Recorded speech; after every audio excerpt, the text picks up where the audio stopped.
a todos. Bueno, el día de hoy voy a exponer el tema sobre las diligencias preliminares y la investigación preparatoria, ¿no? En primer lugar, hay que tener en consideración, ¿no? Saber diferenciar la estructura del proceso, ¿no? Saber diferenciar la estructura del proceso, ¿no? Hay que saber, primero, tener en consideración que existe dentro del nuevo Código Procesal Penal, ¿no? Del año 2004, existe un proceso común y existe un procesos especiales. Eso está marcadamente definido en el nuevo Código Procesal Penal, ¿no? Un proceso común con sus etapas y procesos especiales también con sus etapas. Y estos dos procesos, tanto el proceso común como los procesos especiales, son procesos totalmente distintos, son procesos que tienen finalidades distintas y tienen autonomía distintas. Entonces, en primer lugar, hay que tener en consideración ello, ¿no? Entonces, cuando hablamos de diligencias preliminares y investigación preparatoria, son etapas, ¿no? Propiamente dichas del proceso común, ¿no? Son etapas propiamente dichas del proceso común. Y cuando hablamos, por ejemplo, de procesos especiales, podemos hablar, por ejemplo, de un proceso de colaboración eficaz, por un proceso de faltas, ¿no? Un proceso por razón de la función pública, ¿no? Diferentes procesos especiales que están enmarcados en todo un título del Código Procesal Penal, ¿no? Pero en esta oportunidad nos vamos a referir al proceso común. Y dentro del proceso común nos vamos a referir, ¿no? A la primera etapa del proceso común, ¿no? Nos vamos a referir a la primera etapa del proceso común, que viene a ser justamente la etapa de investigación preparatoria, siendo esta etapa de investigación preparatoria subdividida en dos subetapas, conforme se puede señalar, ¿no? La etapa de investigación preparatoria se puede subdividir en lo que se conoce como etapa de investigación preliminar o diligencias preliminares, y luego tiene la etapa de investigación preparatoria propiamente dicha, ¿no? Ello hay que tener en consideración, ¿no? Porque justamente vamos a hablar también sobre el tema de los plazos de la investigación, de la etapa de investigación preparatoria, en la cual justamente se va a señalar que la etapa de diligencias preliminares comprende a la etapa de investigación preparatoria, ¿no? Entonces, el tema de desarrollar el día de hoy, ¿no? Haciendo un pequeño análisis ya de forma bien general, ¿no? Es la investigación preparatoria y las diligencias preliminares que forman parte del proceso común, ¿no? Entonces, ese es el tema que vamos a desarrollar el día de hoy, ¿no? Etapa de investigación preparatoria o diligencias preliminares. Bueno, en primer lugar, hay que saber que estas dos etapas tienen finalidades distintas, ¿no? Hemos dicho que la primera etapa vendría a ser la etapa de diligencias preliminares y luego pasaríamos a la etapa de investigación preparatoria propiamente dicha. ¿Cuál es la finalidad, ¿no? De esta etapa de diligencias preliminares, ¿no? Conforme a nuestra normativa procesal, hay que tener en consideración que la etapa de diligencias preliminares tiene por finalidad básicamente realizar actos urgentes e inaplazables a fin de determinar si los hechos objeto materia de denuncia o objeto de conocimiento, ¿no? Tienen carácter delictivo. Asimismo, también para poder asegurar los elementos materiales de su función y individualizar a las personas participantes o intervinientes en el mismo, ¿no? Y dentro de los límites que señala la norma, también poder asegurar debidamente las evidencias o indicios que que se hayan podido realizar al momento del hecho delictivo, ¿no? Entonces, esa básicamente es la finalidad de las diligencias preliminares, realizar actos urgentes e inaplazables, ¿no? Uno, para saber si el hecho ha tenido lugar, si el hecho ha acaecido y si ese hecho tiene carácter delictivo. Otro es justamente poder determinar e individualizar a las personas intervinientes en su comisión y justamente asegurar debidamente, ¿no? Debidamente las evidencias que se hayan podido realizar en relación a este acto delictivo. Entonces, esas básicamente son las finalidades de las diligencias preliminares, ¿no? En cambio, la finalidad de la investigación preparatoria propiamente dicha, podemos señalar que es justamente reunir todos los elementos de convicción, tanto de cargo como de descargo, para que se permita evaluar al fiscal si formula o no una acusación, Entonces, ¿no? confirmo por ahora. ¿Buenas? ¿Sí? Adelante, doctor, continuamos. Sí, bueno. Entonces, como estaba señalando, la finalidad de la investigación preparatoria era justamente que permitir al fiscal reunir tanto los elementos de cargo y de descargo para que decida si formula o no acusación. Y también sirve para que el imputado pueda preparar adecuadamente su defensa. Es en ese sentido que esta etapa de investigación preparatoria tiene por finalidad determinar si es que la conducta incriminada tiene carácter delictivo y asimismo también determinar las circunstancias o móviles de esta conducta incriminada, identificar obviamente a los autores y partícipes, también identificar a la víctima, así como la existencia del daño causado. En este sentido podemos evidenciar que existen dos finalidades, ¿no? Una en la etapa de diligencias preliminares y en otra en la etapa de investigación preparatoria, ¿no? Y siempre hay que remarcar que en diligencias preliminares es básicamente los actos urgentes e inaplazables, ¿no? A fin de que justamente no se pueda desaparecer, ¿no?, las evidencias, no haya ningún ocultamiento de las evidencias o indicios o elementos de convicción que se haya quedado dentro de la escena del crimen. Entonces, es por eso muy importante también dentro del proceso penal a realizar adecuadamente esta etapa de diligencias preliminares como actos urgentes e inaplazables, ¿no? Asimismo también, ahora vamos a ir viendo de a pocos cómo llegamos justamente a las etapas de diligencias preliminares o cómo llegamos luego a la etapa de investigación preparatoria. Hay que tener en consideración, en primer lugar, que el director de la investigación preparatoria, ¿no?, el titular de la acción penal y el director de la investigación preparatoria es el fiscal, es el Ministerio Público. Entonces, cuando al Ministerio Público le llega una noticia criminis, o sea, le llega una noticia criminal, sea por medios periodísticos, sea a través de una denuncia, ¿no?, de una persona, de un ciudadano, sea de repente, inclusive quizás a través de denuncias anónimas, ¿no? Entonces, el fiscal lo que tiene que hacer justamente es, en primer lugar, evaluar dicha denuncia, ¿no? Lo primero que tiene que hacer es evaluar esa denuncia.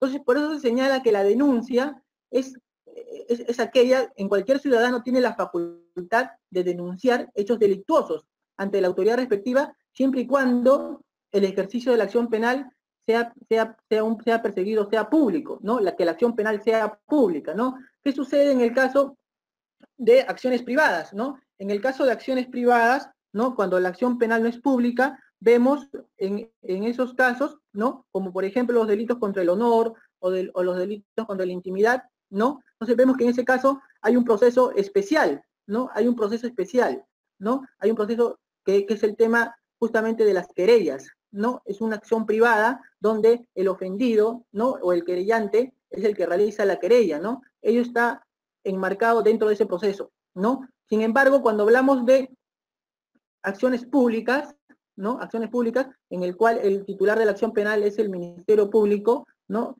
ahí la noticia criminal puede llegar de distintas formas, como ya lo he manifestado, ¿no? Sin embargo, también hay que tener en consideración que nuestra normativa procesal exige o existen lineamientos en los cuales ciertas personas o ciertos funcionarios tienen la obligación de denunciar ciertos actos cuando son de su conocimiento, de denunciar actos delictivos cuando son de su conocimiento. Por ejemplo, quienes están obligados a hacerlo por expreso mandato de la ley, como los profesionales de la salud por los delitos que conozcan el desempeño de su actividad, así como los educadores por los delitos que hubieran tenido lugar en el centro educativo, ¿no?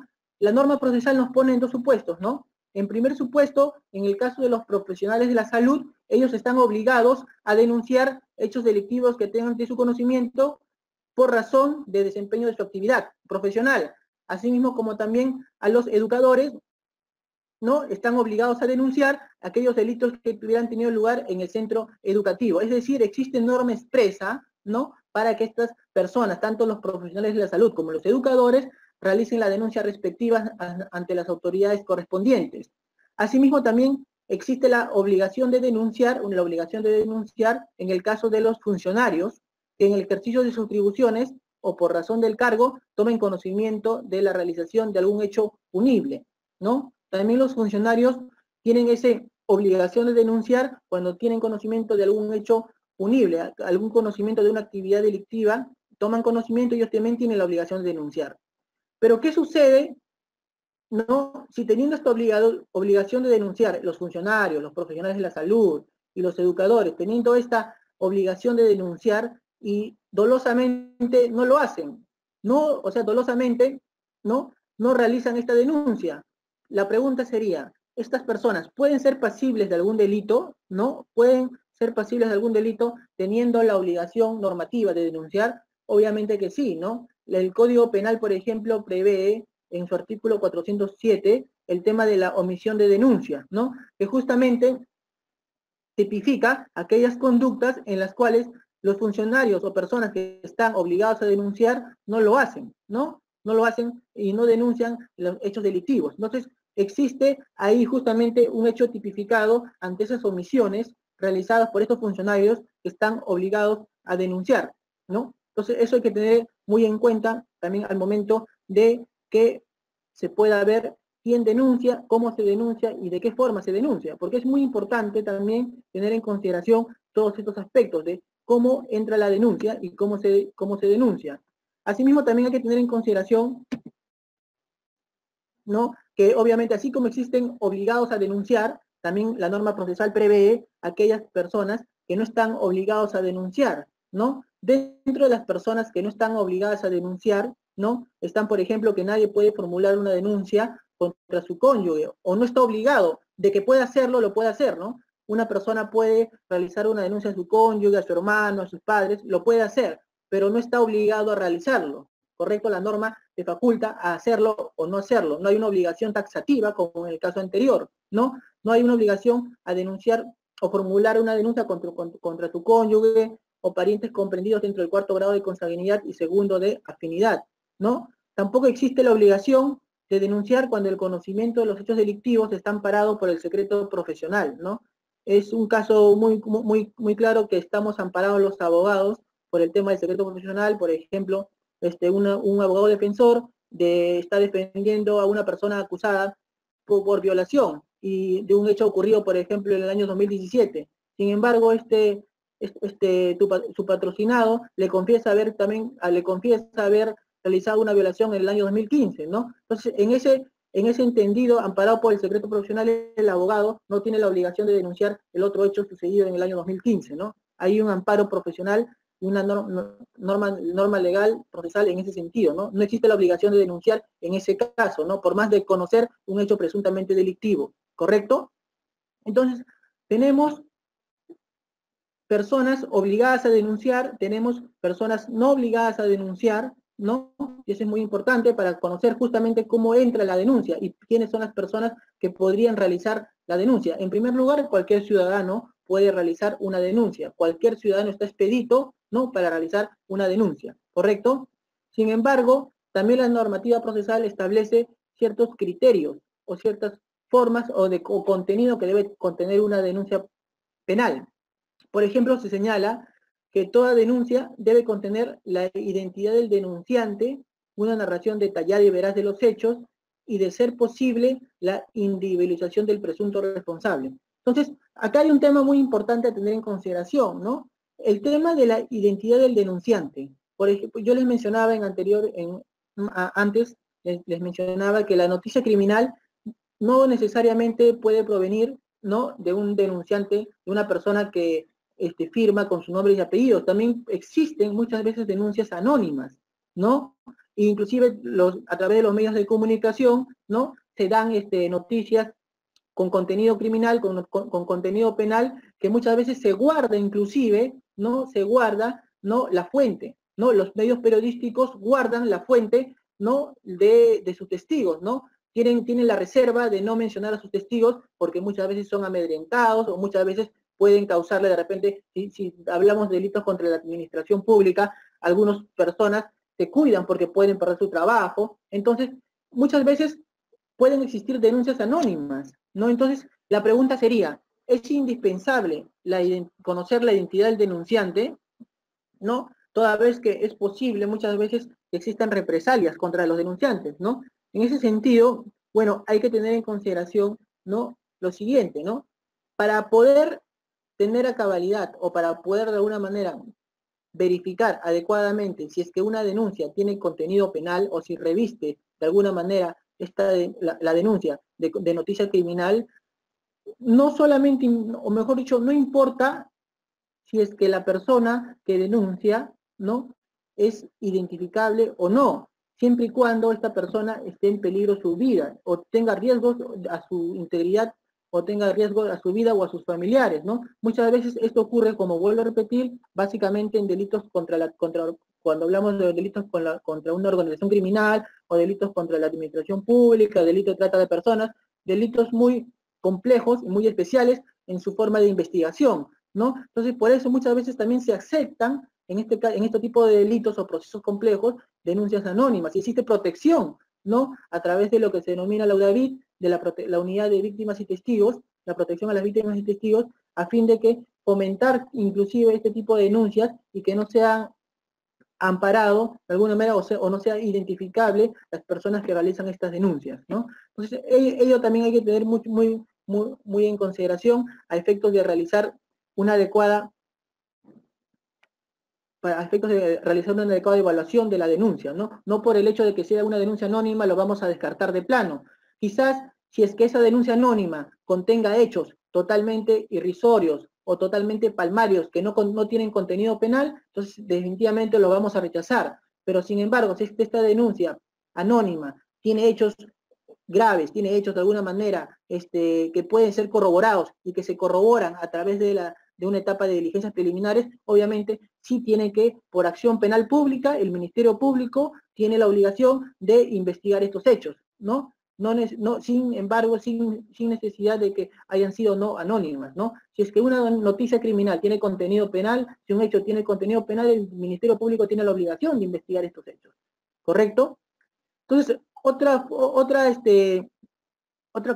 tema del contenido de la denuncia es que la denuncia podrá formularse por cualquier medio, sea escrito. Si es escrita, no, se señala que el denunciante firmará y colocará su impresión digital, y si es verbal, se sentará en acta respectiva, ¿no? Dice, en ambos casos, si el denunciante no puede firmar, se limitará a colocar su impresión digital, dejándose constancia en el acta del impedimento, ¿no? Entonces, se señala la diversidad de formas de denunciar. Puede ser mediante un escrito, existen también denuncias orales, ¿no?, en las cuales se sentará en un acta respectivo los hechos que se están poniendo en conocimiento, y si la persona adolece de alguna discapacidad o no puede firmar, se dejará constancia de ello, es dicho impedimento, y se imprimirá su huella digital en la acta respectiva, ¿correcto?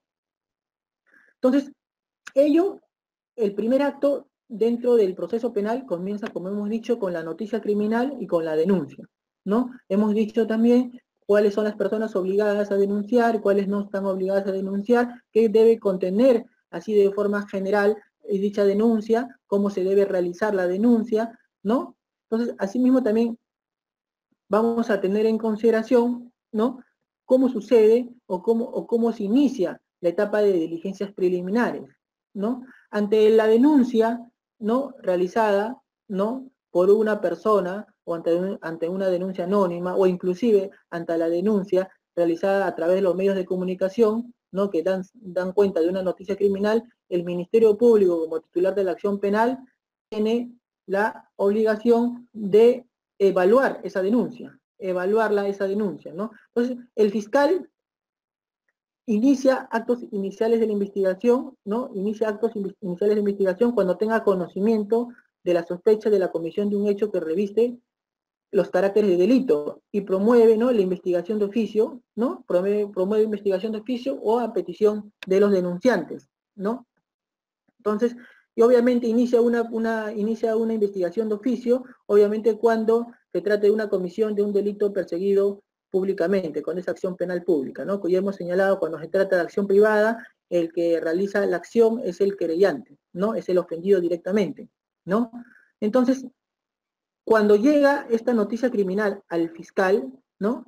Cuando llega esta noticia criminal al fiscal, lo primero que tiene que hacer es evaluar esta denuncia, ¿no? Y para poder evaluar esta denuncia adecuadamente, lo primero que tiene que analizar es si es que esta denuncia reúne o reviste contenido penal mínimo, ¿correcto? Si es que reúne o reviste contenido penal mínimo, ¿no? Entonces, si es que reúne o reviste contenido penal mínimo, ¿no? Entonces va a entrar a una etapa ya de investigación de diligencias preliminares, ¿correcto? Y va a abrir investigación de diligencias preliminares, ¿correcto? Justamente, ¿para qué? Para que realice estos actos urgentes e inaplazables, ¿no? A efectos de determinar el carácter delictivo, a efectos de determinar las personas intervinientes, a efectos de asegurar, ¿no? Los elementos o indicios o rasgos dejados en la escena de crimen, ¿correcto? A efectos de ello va a abrir diligencias preliminares, ¿correcto? Sin embargo, también el fiscal tiene la opción, ¿no? Sin embargo, el fiscal también tiene la opción de, una vez presentada la denuncia o haberse sometido a su conocimiento, la noticia criminal, tiene la opción de archivarlo liminarmente, ¿no? Muchas veces, con el anterior código, con el antiguo Código Procesal Penal, muchos fiscales tenían miedo de archivar liminarmente una denuncia, ¿no? Llegaba la denuncia y automáticamente habrían investigación preliminar, ¿no? Así se trabajaba anteriormente. Sin embargo, con esta nueva concepción del Código Procesal Penal, hay que tener en consideración algo muy en claro, ¿no? Esta concepción trata justamente de tener un carácter garantista y también tener un carácter de eficacia. Es decir, de por qué vamos a generar procesos en trámite que a la larga no van a tener ninguna suerte, no van a tener o van a quedar en archivo, ¿no? ¿Por qué generar y por qué abrir investigaciones que a la larga ni siquiera hay una causa probable de investigación? No hay una línea directriz en la cual se puede investigar, ¿no? Muchas veces cuando nos encontramos ante estos casos que evidentemente, palmariamente, la denuncia no tiene fundamento, ¿no? Entonces, los fiscales estamos facultados justamente a archivar liminarmente, ¿no? Archivar liminarmente justamente estas denuncias que están totalmente desprovistas de todo contenido penal, ¿no? Entonces, sí existe esa facultad, ¿no? Que los fiscales, con el nuevo Código Procesal Penal, inclusive con el antiguo código también, sin embargo no lo hacían muchos, ¿no? Sin embargo, con el nuevo código sí tengo conocimiento que se está archivando liminarmente muchas denuncias, ¿no? Apenas se formula la denuncia ante la fiscalía. Entonces, si es que se ve que si es que palmariamente, evidentemente, no se evidencia que no existe, no tiene contenido penal una denuncia, se archiva liminarmente. Si es que se considera que sí tiene contenido penal y de repente se va a investigar el hecho delictivo y se va a individualizar a las personas, se abre diligencias preliminares a efectos de realizar estos actos urgentes e inaplazables. Obviamente todo bajo la dirección del Ministerio Público del fiscal, y el fiscal puede requerir en este caso el auxilio o la intervención de la Policía Nacional del Perú o realizar de mutuo propio las diligencias inaplazables e urgentes, ¿no? O actos urgentes que se puedan encomendar en el caso en concreto, ¿no? Entonces, eso en relación al tema del el inicio de las diligencias preliminares. Asimismo, hay que tener en consideración, no que, como ya he señalado, el fiscal tiene que ser un fiscal también, como director de la investigación, tiene que ser un fiscal totalmente proactivo, ¿no? Ya no puede ser ese fiscal que solamente de su despacho dirige la investigación, sino tiene que ser un fiscal proactivo, ¿no? Que colabore, ¿no? Con la policía, que esté en constante coordinación con la Policía Nacional del Perú, ¿no? Con la Dirección de Criminalística, que inclusive que esté en campo, ¿no? Por eso la norma procesal señala que el fiscal puede constituirse inmediatamente o debe constituirse inmediatamente al lugar de los hechos con el personal y medios especializados necesarios a fin de efectuar un examen dentro de la escena del crimen con la finalidad de establecer la realidad de los hechos y en su caso impedir que el delito produzca consecuencias ulteriores y que se altere la escena del delito. No es muy importante la proactividad, ¿no? Y las coordinaciones que realice el fiscal con la Policía Nacional del Perú en su faceta de director de la investigación, ¿no? Pero, por ejemplo, ¿qué sucede? Eso es en el caso, ¿no? Que la Fiscalía toma conocimiento o se hace de conocimiento de la noticia criminal. Pero, ¿qué sucede cuando la policía toma conocimiento de la noticia crímenes, ¿no? En el primer caso estábamos cuando la noticia criminal llegaba a conocimiento de la Fiscalía directamente. pero también puede darse el caso que el conocimiento o la noticia criminal llegue a conocimiento primero de la Policía Nacional del Perú.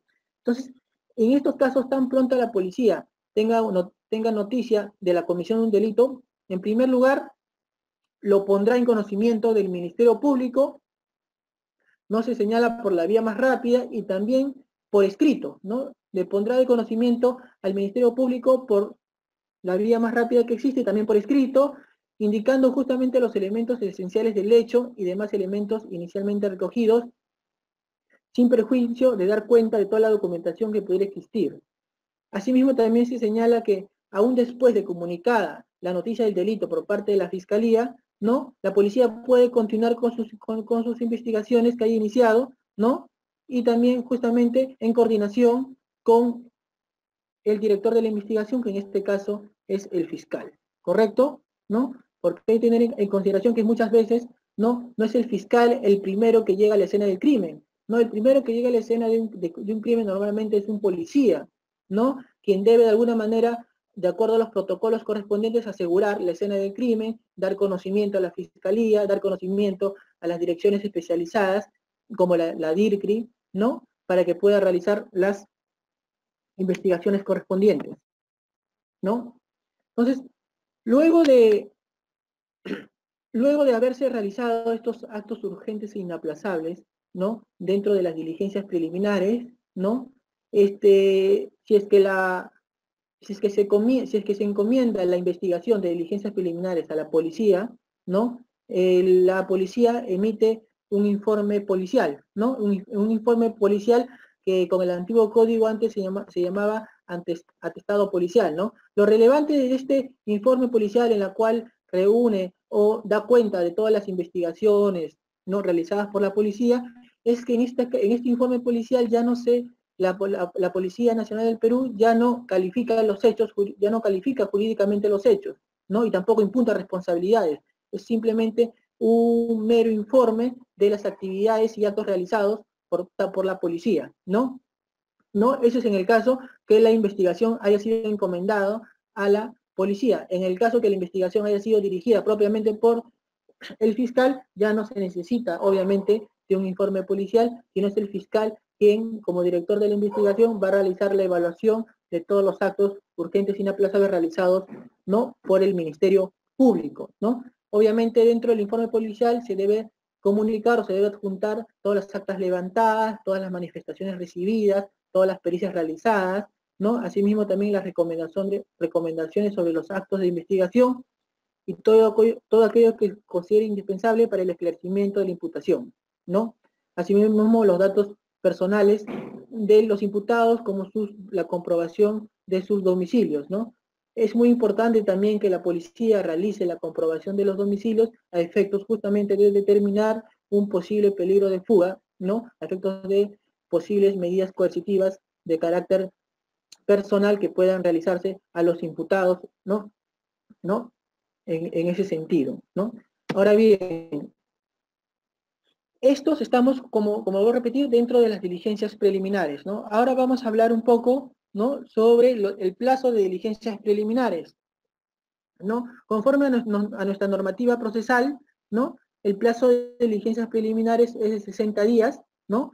Salvo que se produzca la detención de una persona, ¿no? Si es que se produce la detención de una persona, el plazo ya no sería de máximo de 60 días, no como sabemos, ¿no? Cuando se produce la detención de una persona, cuando hablamos de delitos comunes, ¿no? El plazo máximo es de 48 horas o en el término de la distancia. Y si se trata de delitos de terrorismo, espionaje, tráfico ilícito de drogas, o la última modificación constitucional que introdujo el tema de los delitos cometidos por organizaciones criminales, el plazo es de no mayor de 15 días naturales, ¿correcto? Ese es el plazo en el caso de que existe una detención, ¿no? Sin embargo, el plazo común de diligencias preliminares hemos señalado que es el de 60 días. Sin embargo, la norma procesal también señala, ¿no?, que el fiscal podrá fijar un plazo distinto justamente al plazo de 60 días según las características, la complejidad y circunstancias del hecho a investigar, ¿no? Entonces 60 días, y también se puede fijar un plazo distinto en el caso, determinando el caso en concreto, las circunstancias, los móviles o la complejidad del caso a señalar, ¿no? Asimismo, también hay que tener en consideración, ¿no?, que conforme a la casación 2-2008, la libertad, una casación muy conocida, muy difundida, es una de las primeras casaciones en relación al nuevo Código Procesal Penal, ¿no? Se señaló que justamente dos claros conceptos, ¿no? Que las diligencias preliminares forman parte de la investigación preparatoria y que los plazos de las diligencias preliminares son distintos al plazo de investigación preparatoria. Entonces, esos son los dos conceptos que nos trae a colación la casación 2-2008 de la libertad, ¿no? En primer lugar, como ya hemos señalado, que las diligencias preliminares forman parte de la investigación preparatoria, ¿no? ¿No? Forman parte, es una subetapa dentro de la investigación preparatoria, y que el plazo de diligencias preliminares son plazos distintos al plazo de la investigación preparatoria. O sea, no es que se subsume dentro del plazo de investigación preparatoria, es un plazo totalmente distinto, ¿correcto? ¿No? Y ahora por eso se puede señalar el plazo de diligencias preliminares conforme a esta casación, en casos de procesos simples, son 60 días. Hasta un máximo se podría señalar de 120 días, en el caso de procesos simples. En caso cuando estamos en el plazo máximo de diligencias preliminares, cuando estamos ante un caso complejo, el plazo máximo sería de 8 meses, ¿no? El plazo máximo sería de 8 meses. Eso en atención a que esta casación, justamente la 2-2018 de la libertad, señaló que el plazo máximo de diligencias preliminares no puede exceder al plazo máximo de investigación preparatoria propiamente dicha. Es decir, que el plazo en diligencias preliminares no puede exceder de ninguna manera al plazo máximo de investigación preparatoria propiamente dicho. Entonces, esos son los plazos que actualmente se tienen en diligencias preliminares, ¿no? En procesos simples 60 hasta un máximo de 120 y en procesos complejos hasta un máximo de 8 meses, ¿no? Sin embargo, hay que tener en consideración que en relación al plazo de diligencias preliminares, la norma procesal también tiene unos supuestos en relación a cómo controlar este plazo. Y se señala lo siguiente, ¿no? Se señala quien se considere afectado por una excesiva duración de las diligencias preliminares solicitará al fiscal le dé término y dicte la disposición que corresponda. Si el fiscal no acepta la solicitud del afectado o fija un plazo irrazonable, este último podrá acudir al juez de la investigación preparatoria en el plazo de 5 días instando su pronunciamiento. El juez resolverá previa audiencia con la participación del fiscal y del solicitante, ¿no? Esto es lo que facultan justamente, ¿no?, esta igualdad de armas que tiene también como principio este nuevo modelo procesal penal, faculta a las partes, faculta a las defensas justamente a interponer un control de plazos también por el plazo de diligencias preliminares cuando se sienta afectado por el plazo dispuesto, ¿no? No porque se supone que el plazo máximo en diligencias preliminares de un proceso simple 60 hasta un máximo de 120, el fiscal va a tener que utilizar el plazo máximo. No necesariamente. Justamente al momento de identificar, al momento de abrir las diligencias preliminares, se tiene que identificar adecuadamente la utilidad y la pertinencia de las diligencias que se van a realizar, ¿no? Si es que no existe utilidad y pertinencia de estas diligencias que se van a realizar, se puede justamente verificar ello y se puede decir que el plazo máximo otorgado no tiene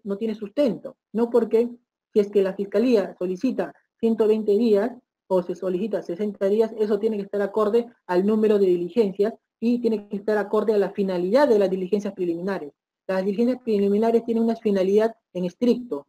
No podemos tratar de realizar diligencias que bien podrían realizarse en la etapa de investigación preparatoria. Por eso las diligencias preliminares solamente son diligencias o actos de investigación urgentes e inaplazables. Eso es muy importante al momento de determinar la afectación o no al plazo de diligencias preliminares previsto. Entonces, hay un mecanismo por el cual se pueda solicitar al juez de la investigación preparatoria como juez de garantías que realice un control de este plazo de diligencias preliminares teniendo en consideración, ¿no?, la finalidad de las diligencias preliminares y teniendo en consideración el número de diligencias que se efectúan, la pertinencia y utilidad de las mismas en relación a esta etapa procesal.